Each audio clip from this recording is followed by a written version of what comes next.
Welcome, brave souls, to another episode of our scary stories. As the night cloaks the world in darkness and the shadows grow long, gather close and lend us your ears, for tonight we tread where few dare to go.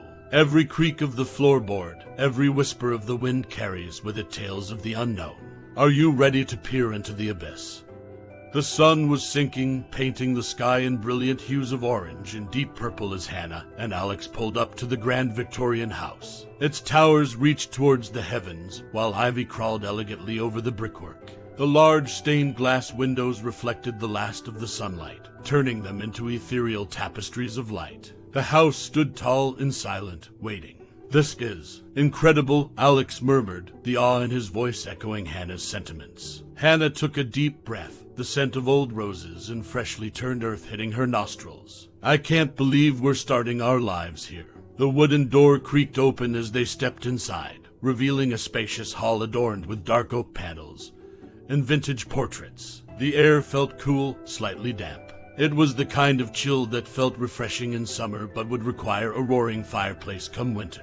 Beneath their shoes, the polished floorboards gave off a faint scent of lemon and age. Footsteps echoed in the silence, resonating with the soft murmur of the evening wind outside. Alex headed into what looked like the living room, the excitement clear in his hazel eyes. A grand fireplace dominated one wall, a history of warmth etched into every brick. Faded tapestries depicted scenes of joyous celebrations and intricate gardens, giving a glimpse into the house's storied past. "Listen," Hannah whispered. Alex tilted his head, straining to hear. The faint, distant melody of a piano wafted through the air, filling the room with hauntingly beautiful notes. But as quickly as it had come, it faded.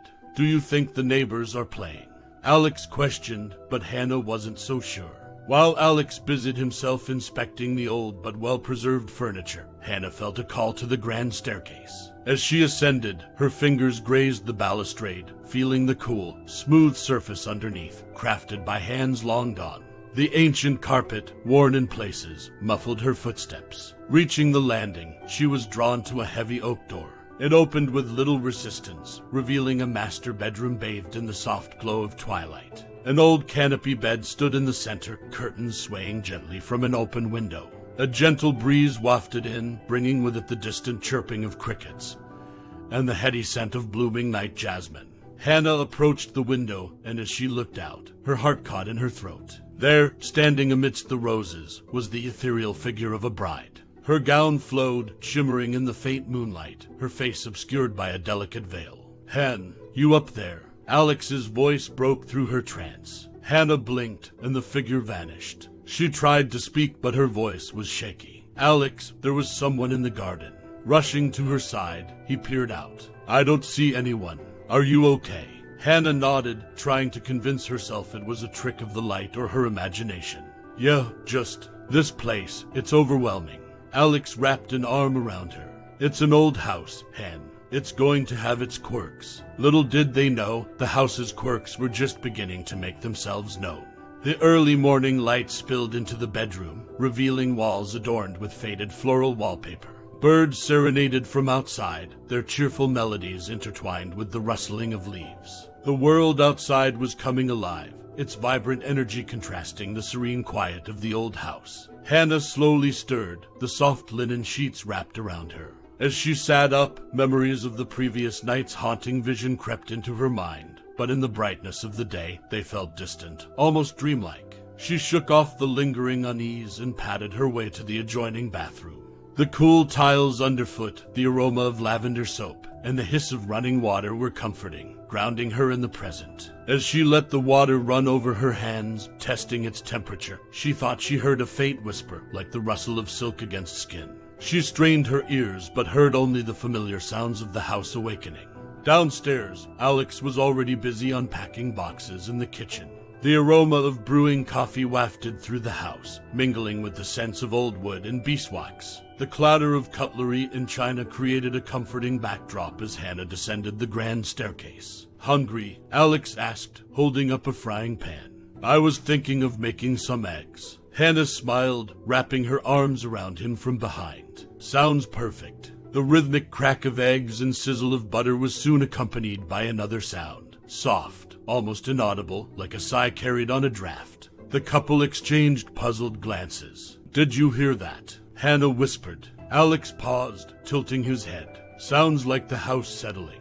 We'll get used to it." During breakfast, they discussed plans for the day, unpacking, a trip to town for supplies, and perhaps exploring the expansive gardens. Yet, as they went about their tasks, the house seemed to become more alive. Whispers trailed them from room to room, inaudible conversations from years past, intertwined with the couple's own dialogue. In the library, Hannah was organizing a shelf when she stumbled upon an old, leather-bound photo album. The sepia-toned pictures captured happy moments, garden parties, family gatherings, and elegant soirees. But one photo stood out, a young woman, her face full of joy, wearing a dress remarkably similar to the one Hannah had seen in her garden vision. Before she could ponder further, Alex called out, "Hannah, could you come here?" She found him in a hallway, staring intently at a grand, ornate mirror. "I could have sworn I just saw someone walk past in the reflection," he murmured. Hannah's heart raced. Was it a woman wearing a wedding dress? Alex shook his head, a touch of annoyance in his voice. "I don't know. It was just a glimpse. But this mirror, it's so old, it's probably playing tricks on our eyes." Wanting to dismiss their growing unease, the couple decided to spend the afternoon outdoors. Yet, as they stepped into the garden, the air grew noticeably cooler, and the previously chirping birds fell silent. It was as though the very grounds held secrets, waiting to be unearthed. The garden was a labyrinth of overgrown rose bushes, towering trees, and tangled vines. Stone statues of cherubs and nymphs peered from the foliage, their faces worn by time. The paths, though covered in moss and fallen leaves, beckoned the couple deeper into the verdant expanse. As they walked, Hannah couldn't help but admire the wild beauty around her. Here, the weight of history mingled with the promise of renewal. Birds flitted above, their songs echoing between the branches, while the fragrance of roses and the dampness of earth filled the air. In the heart of the garden, they discovered a serene pond, its surface as smooth as glass. Koi swam lazily below, their vibrant scales shimmering with every movement. The occasional ripple would break the surface, distorting the reflection of the world above. Alex bent down to touch the cool water. "Imagine the secrets this pond has witnessed," he mused. Hannah, lost in thought, watched as a petal from an overhanging cherry blossom tree floated down, landing gently on the water's surface. As it drifted, she felt a strange sensation, a pull from deep within her, urging her to look closer. Hesitating for a moment, she eventually crouched beside Alex, peering into the pond. Instead of seeing their reflections, a vivid scene began to play out. The sun was high, casting golden hues over a lively garden party from a bygone era. Elegant men and women danced and laughed, their movements graceful and joyous. In the midst of the celebration was the same young woman from the photo, her laughter infectious, her eyes bright. Beside her was a dashing young man, his gaze fixed on her with adoration. Entranced, Hannah reached out to touch the water, and the vision rippled and vanished, leaving only the reflection of the sky and trees. She drew back, breathless. "Did you see that?" she asked, her voice quivering with excitement and fear. Alex, looking perplexed, shook his head. "See what?" "Hannah, it's just a pond." She frowned, doubting her own senses. It was so clear, like a memory etched into the water itself. Deciding to explore further, they soon stumbled upon an old stone bench, partially concealed by an overgrowth of ivy. Inscribed on it was a single word, forever. As they sat, the world around them seemed to pause, the air thick with memories. Hannah felt an overwhelming sensation of both sorrow and love emanating from the garden. "We need to find out more about this place," Alex declared. "The town's library or historical society might have records." Hannah nodded, clutching the photo album close to her chest. "I need to know her story, and how it's connected to ours." As they made their way back to the house, the setting sun bathed the garden in a golden glow. The shadows grew longer, and the weight of the past pressed closer, waiting to reveal its secrets. The town of Marlow, with its cobblestone streets and rustic charm, sat nestled in a valley, shielded by rolling hills on either side. Buildings, their facades painted in hues of amber and sage, stood as testaments to the town's rich history. Bells from a distant church tower tolled, marking the hour, their sound resonating through the tranquil streets. Hannah and Alex parked their car near the town square and headed towards the Marlow Historical Society. a quaint brick building adorned with ivy and framed by blossoming trees. The wooden door creaked open to reveal a world frozen in time. Shelves lined with leather-bound books and glass cabinets showcasing relics from the town's past filled the room. An elderly woman, her silver hair pulled into a tight bun, looked up from her desk and greeted them with a warm smile. "Good afternoon. How may I assist you today?" she asked. "We're hoping to find some information on our house," Alex began. "It's the old Victorian at the edge of town." The woman's eyes lit up with recognition. "Ah, the Whitmore estate. It has quite the history. Please follow me." Leading them to a corner of the room, she pulled out a thick, dusty volume titled Homes of Marlowe. Flipping through the pages, she stopped at a detailed account of the Whitmore family and their residence. The Whitmore estate, she began, was built in the late 1800s by Sir Reginald Whitmore. It was a gift for his beloved daughter, Lillian, upon her engagement to a young soldier named Henry Fairfax. Hannah leaned closer, noticing a sketch of Lillian Whitmore, a striking resemblance to the woman from the photo and the pawn's vision. Lillian and Henry were the talk of Marlowe, the historian continued. Their love was legendary, but tragedy struck just days before their wedding. Alex's fingers tightened around Hannah's hand as they listened, hanging on every word. Henry was called to a skirmish at the borders. He promised to return in time for their wedding, but he never did. Heartbroken, Lillian was said to wander the gardens every evening, wearing her wedding dress, hoping for a glimpse of her lost love. Hannah felt a chill run down her spine. What happened to Lillian? The historian sighed, a hint of sadness in her eyes. She passed away a year later, on the very day they were to be married. Many say from a broken heart. Ever since, the house has been shrouded in tales of sorrow and unfulfilled love. The room grew silent, the weight of the story lingering in the air. "Thank you," Alex murmured, still processing the tragic tale. As they stepped out into the daylight, Hannah clutched the photo album tighter. "We need to honor their memories, Alex. We need to ensure Lillian and Henry's story isn't forgotten." Determined, the couple headed back to the estate, the past and present interweaving with every step, urging them to uncover more. Late evening settled over the Whitmore estate, with the orange and pink hues of twilight casting long shadows across the aged wooden floors. The house, bathed in a soft glow, seemed almost peaceful, as if holding its breath, waiting for night to cloak its secrets. Inside, the couple sat in the grand living room, surrounded by ornate furniture, its plush velvet and dark mahogany telling tales of bygone opulence. Above the fireplace, a majestic portrait of Lillian gazed down at them, her eyes filled with hope and longing. As the grandfather clock struck midnight, a gentle wind began to rustle the curtains, and the house seemed to come alive with faint, inexplicable sounds, the distant echo of a piano, the hushed whispers of a conversation, the soft rustling of a dress. Startled, Alex looked towards the window. "Is that music?" Hannah nodded, her heart racing. "It's coming from the ballroom."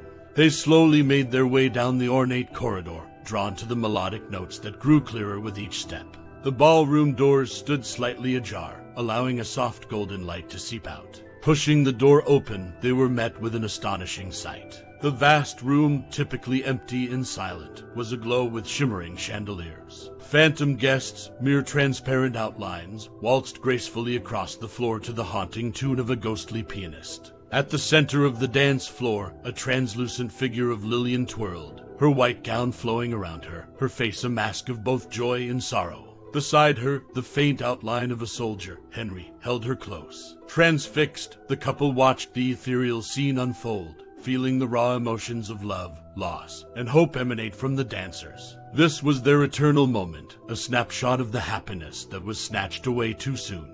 As the clock chimed once more, the apparitions began to fade, the music slowing until all that remained was the empty, silent ballroom.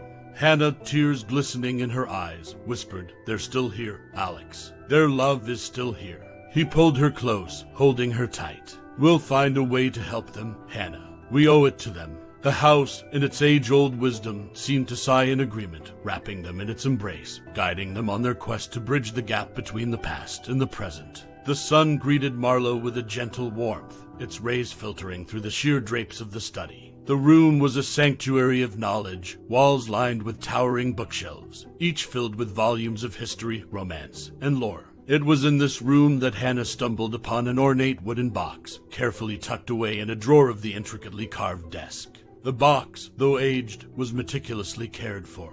Delicate inlays of mother-of-pearl formed patterns of roses and ivy on its surface. She opened it with a gentle touch to discover a stack of yellowed letters, tied with a fading blue ribbon. The elegant script on the topmost envelope read, "To my dearest Lillian." Hannah called out, her voice thick with emotion. "Alex, come here." Together, they began to sift through the letters, each one a window into the depths of Henry's heart. The correspondence painted a vivid picture of a young soldier, deeply in love and torn apart by the duty that kept him from his beloved. "Dearest Lillian, every night, under the vast expanse of stars, I find solace in our memories. The way the sun highlights your golden locks, the sweet melody of your laughter, and the warmth of your embrace. These memories are my anchor in the sea of chaos." As they read further, they discovered letters that spoke of battles, of close calls, and of the comrades Henry lost. Yet, amidst the tales of war, his love for Lillian remained unwavering. "Lillian, my love, though the war rages on, my heart beats only for you. I cling to the promise of our union, the day I can hold you once more. Know that every letter I pen carries with it a piece of my soul, a testament to our undying love." The final letter was stained with drops, which might have been rain, or perhaps tears. "My Lillian, tomorrow we embark on a mission, the dangers of which I cannot fully express. Should this be my last letter, remember always our love, and the life we dreamed of. My heart eternally belongs to you." Alex looked at Hannah, his eyes mirroring her anguish. He knew he might not come back. Hannah hugged the letters close. Their love was so profound, yet fate was so cruel. As the day wore on, the couple delved deeper into the lives of Lillian and Henry. With every discovered memento, every uncovered secret, the spirits of the past grew more vibrant, their tales more poignant. And as dusk approached, the house, with its memories and echoes, seemed to hum in anticipation, sensing that the bonds of time were loosening, and the stories of old were ready to be told anew. The garden of the Whitmore estate, though lawn and tended, still bore traces of its former splendor. Time-worn stone pathways meandered between overgrown rose bushes, their petals a riot of colors. Towering trees swayed gently, their leaves whispering tales from ages past. At the garden's heart stood a gazebo, draped in ivy, a silent witness to countless stolen moments and whispered promises. Guided by an inexplicable intuition, Hannah found herself drawn to this forgotten sanctuary. The air here was different, thick with memories and scents of flowers that bloomed no more. Beside the gazebo, an ornate fountain lay dormant, its once sparkling waters now stagnant. Within its basin, obscured by layers of moss and time, was a stone carving of two intertwined hands, a symbol of unity. Alex, following close behind, began to clear away the debris, revealing a hidden compartment at the base of the fountain. Inside lay a delicate silver locket, its surface tarnished but still exuding an ethereal beauty. Hannah, her hands trembling, opened it to find a miniature painting of Henry in his military attire, his eyes filled with love and determination. On the other side was a lock of golden hair, Lillian's. Tucked within the locket was a small folded note, its ink faded but legible. "My eternal love, if you find this, know that our souls will forever be entwined. In life and beyond, I await you. In this garden, our love remains undying." A soft breeze began to caress their faces, carrying with it the faintest strains of a familiar song. Looking up, the couple saw the outlines of Lillian and Henry dancing in the gazebo, their forms shimmering in the golden twilight. As the vision grew clearer, the boundaries between the past and present blurred. Lillian, her face radiant with joy, seemed to acknowledge Hannah, gratitude shining in her eyes. And just as swiftly as they appeared, the apparitions faded away, leaving behind a serene tranquility. The couple, deeply moved, clung to each other. "They're trying to tell us something," Hannah murmured. "Their love story isn't over." Alex nodded, determination stealing his features. "And we're going to help them write its next chapter." As days turned to nights and nights back to days, Hannah and Alex delved deeper into the tapestry of love, loss, and longing that the Whitmore estate concealed. They felt a responsibility, an unspoken duty, to mend the rift time had created, to bring about the reunion of two souls bound in eternal love. One evening, as twilight draped the world in shades of blue and gold, Hannah stumbled upon a diary in Lillian's chamber, hidden beneath the floorboards. Its pages revealed a plan Lillian had set into motion, a ritual to bridge the realms of the living and the departed. Hannah read aloud to Alex on the eve of the full moon, when the world stands still between light and dark. Recite the ode of unity and light the lanterns of love. Only then will the spirits find their way home. Alex, ever the practical one, raised an eyebrow. Do we even know this ode of unity? Hannah smiled, flipping to the diary's last pages. Lillian was thorough. The eve of the full moon arrived, casting its silver glow upon the Whitmore estate. The garden, with its gazebo and fountain, was bathed in an ethereal light. Hannah and Alex, lanterns in hand, took their positions, hearts heavy with hope and anticipation. Reciting the ode in unison, their voices rose and fell, echoing through the still night. In realms apart, two souls reside, bound by love, by fate defied. Hear our plea, O moonlit sky. Guide them home, let spirits fly. As the final words left their lips, they lit the lanterns, their flames dancing and merging in a mesmerizing waltz. The world around them seemed to blur, the boundaries between realms thinning. From the shadows emerged Lillian and Henry. Their forms, more vivid than ever, radiated a soft glow. They approached each other, their hands reaching out, fingers touching. A brilliant burst of light enveloped them, and when it faded, they stood solid, alive, and reunited. Lillian, tears of joy streaming down her face, whispered, "Thank you." Henry, his eyes shining with gratitude, nodded in agreement. The couple, their mission fulfilled, watched as Lillian and Henry, hand in hand, walked away, their figures slowly fading into the moonlit horizon. As dawn approached, the Whitmore estate seemed to breathe a sigh of relief. The weight of decades lifted, replaced by an aura of peace and fulfillment. Alex turned to Hannah. "We did it. We brought them back together." Hannah smiled, her eyes glistening. Love, it seems, truly knows no bounds. And as the sun cast its first golden rays upon the world, the house, its story told and its souls at peace, settled into a quiet, contented slumber. And thus the tapestry of our tale unravels, leaving behind whispers of forgotten love and timeless mysteries. Thank you for joining us on our scary stories. Remember, when the night is silent and you feel that unsettling chill, it might just be a story waiting to be told. Sleep tight, and until next time, let the darkness guide your imagination. This is our Scary Stories signing off for tonight.